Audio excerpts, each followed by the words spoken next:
Selamat datang di channel Sang Idealis by Evakan Paluk, channel edukasi politik dan juga menjaga akal waris kita. Teman-teman semuanya, hari ini saya ada di dalam persidangan pra-peradilan berkaitan dengan gugatan Pak Roy Suryo terhadap pengenaan dakwaan pasal 32 junto pasal 48 di dalam Undang-Undang KUHP kita, Undang-Undang Nomor 1 tahun 2023 yang terkait dengan pencemaran nama baik dan transmisi elektronik. Nah, kalau kita lihat, kenapa sih pertanyaannya yang digugat adalah pasal 32?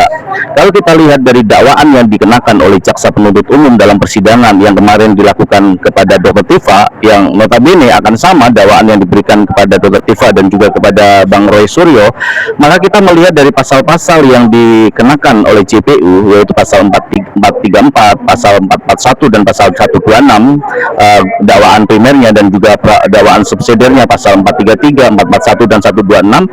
Saya pikir dari bunyi pasal-pasal tersebut akan mudah untuk dipatahkan oleh kuasa hukum baik dari Pak Roy Suryo nanti maupun oleh Bang Al-Katiri sebagai kuasa hukum dari Dr. Tifa. Karena apa?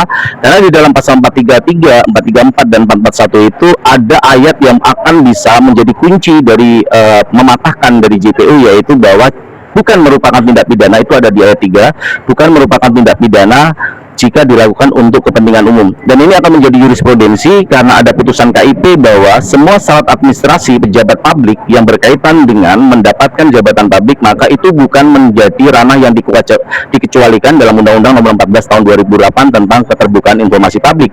Artinya di sini bahwa dari pasal-pasal yang didakwakan oleh JPU sangat besar kemungkinan peluangnya untuk mematahkan semuanya.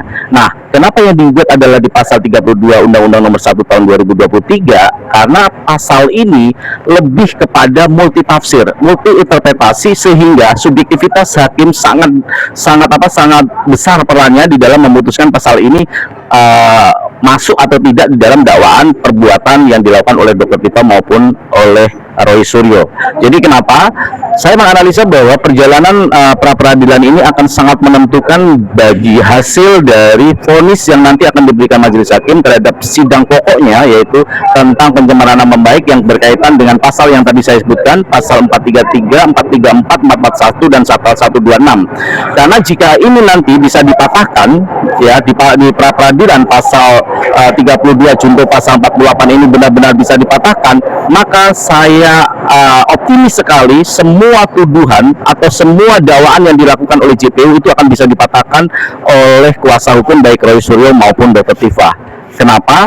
Karena kalau nanti pasal 32 ternyata dibatalkan oleh majelis hakim pra-peradilan, maka yang masuk di dalam pasal dakwaan itu tinggal pasal 35 ya. Pasal 35 itu adalah pasal berlapis. Saya tidak tahu masuk subsidiar atau apa pasal dakwaan primer, karena majelis hakim kemarin di dalam persidangan Dr. Tifa kemarin membacakan terakhir pasal 32 dan 35 ini. Dan pasal 35 jelas ini bukan merujuk kepada Roy Suryo dan mudah sekali untuk dipatahkan.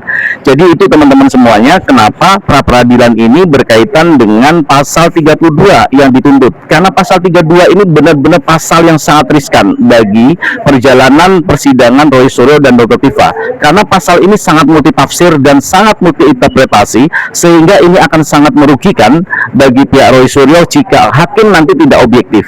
Inilah yang saya katakan, jika nanti majelis hakim mengabulkan gugatan pasal 32 dan ini dibatalkan atau dicabut dari surat dakwaan JPU, maka saya pikir perjalanan Roy Suryo untuk memenangkan kasus ini sudah 90%. Karena kalau lihat pasal 433, 434, 441, ada pasal yang sangat menyelamatkan, ya bisa menjadi kunci jawaban, yaitu di ayat 3-nya di pasal 434, yaitu bukan merupakan tindak pidana jika dilakukan demi kepentingan umum. Dan ini mendapatkan jurisprudensi dari keputusan KIP, yang dimana KIP memutuskan semua syarat administrasi yang dijadikan sebagai administrasi untuk mendapatkan jabatan publik, maka itu bukan merupakan ranah dikecualikan. Itu ada di dalam Undang-Undang Keterbukaan Informasi Publik, Undang-Undang Nomor 14 Tahun 2008, pasal 1, pasal 3 dan pasal 11. Jadi teman-teman semuanya, analisa saya terhadap pra-peradilan ini sepertinya majelis hakim nanti akan mengabulkan sebagian, yaitu pasal 32 itu akan dikabulkan untuk dicabut dari dakwaan JPU, tetapi untuk status tersangka sepertinya akan sulit karena kasus ini sudah berproses ya.